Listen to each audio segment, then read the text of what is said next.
Hi there, Corey. This is a response to your video called Literalist Menace, which is a response to both mine and one or two other videos around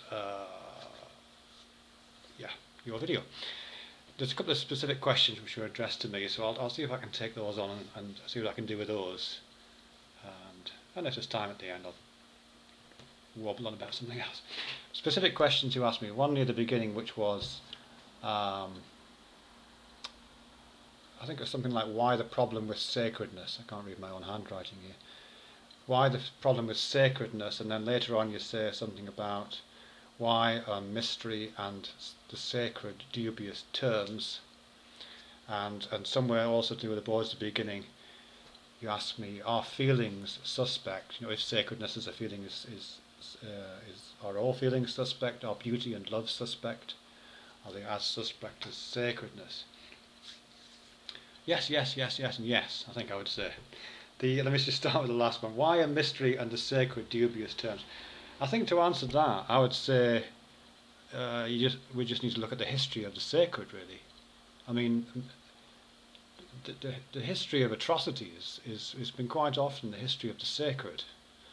And the history of injustices and the history of bad behaviour from one group of people towards another, or one individual to another right now, tends to be, or is not always of course, but is quite often an act of sacredness, or is motivated by a sense of the sacred. The kind of sacred attachment that many people feel to the land on which their ancestors fetched up, and their willingness to kill people who trespass on that land. It's not born out of evil. It's not born out. Well, it might be born out of evil. It's not born out of being apathetic. It's not born out of logical positivism. It's born out of a sense that the land is sacred. The sense that some people have of their community as a particularly privileged community, as a chosen people, as a chosen race, as a special ethnic group, is often felt and expressed in sacred terms. Chosen people is a sacred term. And that's a very suspect idea, I would say. Very suspect.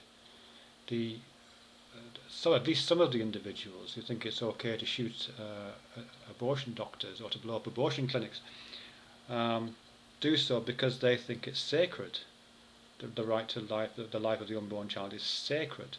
They are experiencing, I would guess, exactly the same feelings that you're talking about and that I've experienced, that many other people experience, and that feeling is motivating actions in support and in concordance with that sense of the sacred. So yeah, I would say there are some very dubious things about the sacred, and I think we should be very suspect about the idea of the sacred. And similarly, I guess in a kind of related way, mystery, is mystery a dubious term? I think it is when you elevate mystery to the level of something that respects. I think the term worshipful awe springs to mind here. Worshipful awe.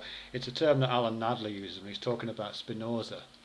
And I know we're slightly off the frame here, but he gave this great talk at, I think it was the American Atheist Association, something like 3 or 4 years ago. I'll find a link for you.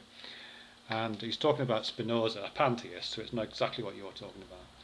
But you know, Spinoza is kind of famously cited as criticising this sense of worshipful awe, that we should just kind of stand gobsmacked and awestruck in front of nature and just be kind of captivated and held like a bunny in the headlights by the sheer mysterious awesomeness of it.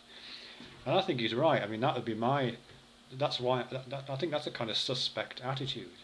I think there's something very kind of spiritually materialist about that as well, actually. And I'm borrowing that term from Trungpa, I think he is a Buddhist monk, I guess, Tibetan Buddhist. In his book Spiritual Materialism, he talks about that kind of addiction that many of us have to the feelings of spirituality. So we keep chasing spirituality because it gives us this kind of sense of feeling complete and a sense of feeling larger than we are and all those kind of things. But as Trungpa rightly points out, and as I guess the Buddha is pointing out in some of his writings, that's a seduction which is a betrayal. It's a betrayal of anything that's truly meaningful. We're just being caught up in the addictive power of the sacred in ourselves, a feeling of sacredness. So those are a couple of reasons why I think the sacred and the idea of the mystery are suspect. And let's just return to this feeling thing for a minute there, Corey. Yeah, I do think sacredness is a feeling. I do think that.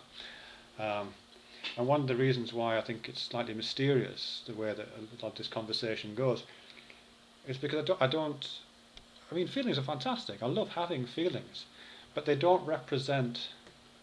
I mean, what's their status? You know what I mean? What's their status? They give me a lot of information about how I'm operating. They give me a lot of information about human values. They motivate a lot of the things I do, and my empathies and my relationships with fellow beings are negotiated because I have feelings, including this feeling which you're calling sacred. But it is a feeling. You know, that's what it is. I don't think it has wider implications than that, and those implications are wide enough for me, quite honestly. I'm not trying to restrict any of those ideas. They're wide enough. So there's something in that for me, really. I mean, I think some of the terminology and the phraseology you're using here is really interesting. I mean, you call this video, your video, Literalist Menace, and elsewhere you talk about fearfulness. You know, as if people like myself who don't what I would kind of describe as indulge in the sacred, people like myself who don't have that kind of sacred relationship. I don't accredit the idea of the sacred with those kinds of cosmological ramifications, as if we're kind of frightened or something of that. But I don't get that, really. I don't get a sense of that. I think rejecting the idea of the sacred as something other than a feeling is not a result of fearfulness. I'd be inclined to say the opposite would be true. Yeah, just one last thing. I've got this phrase you wrote down, which is to do with a relationship of the sacredness. You're trying to tie sacredness into ethical behaviour. I mean, I've tried to tie it into behaviour which is perhaps many of us would consider unethical. You know, like the kind of sacred relationship of blood and soil that powered a lot of Nazi ideology, or the kind of sacredness that people feel who bomb abortion clinics. I've been tying it to those kind of ideologies, and I'm sure it's deeply felt by those people. You tie it to what you refer to as the absolute travesty of poisoning this lovely planet, which is a kind of sacredness we can all kind of theoretically get behind. But what's sacred about that? That's human-centered. You know, poisoning this lovely planet means poisoning it for humans, I assume. You know, but we've already poisoned it. You know, for the smallpox vaccine. We've already poisoned it for. We're well on our way to poisoning it for the tuberculosis vaccine, and hopefully we'll poison it for vaccine. What am I talking about?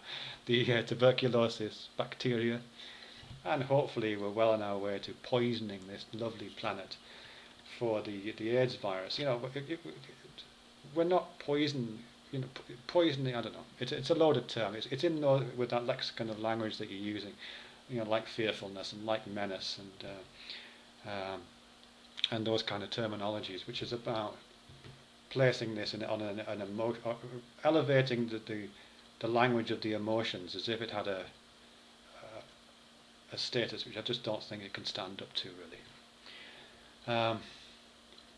Yeah, there's just one last bit. This is more relevant, I suppose, to what you were really talking about in your first one, which is to do with negative theology.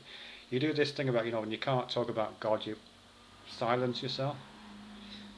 But we don't really silence ourselves, do we? I mean, what we're really doing there is we're saying, yes, I'm not saying anything about it, but this feeling that I have of the sacred, that's where God lies. It doesn't lie in the word God. It doesn't lie in any rational knowledge of God. It doesn't lie in my ability to express what God is. It doesn't even rely on my knowing God. It can be an absence. It can be a mystery. Where God lies, even with my hand firmly clamped over my mouth, is in my feeling of the sacred. And my question there would be, you know, why does it touch down there? Why is that the qualifier? Why is that the guarantor of special significance? Because for me it isn't. I'm sorry, it just isn't. I don't really consider myself to be a logical positivist, although who knows, I might be. I certainly wasn't. I'm not frightened of the possibility that I might be. That's for sure. Nor do I. Yeah, that's a separate video, I think. Okay, so yeah, just to sum up,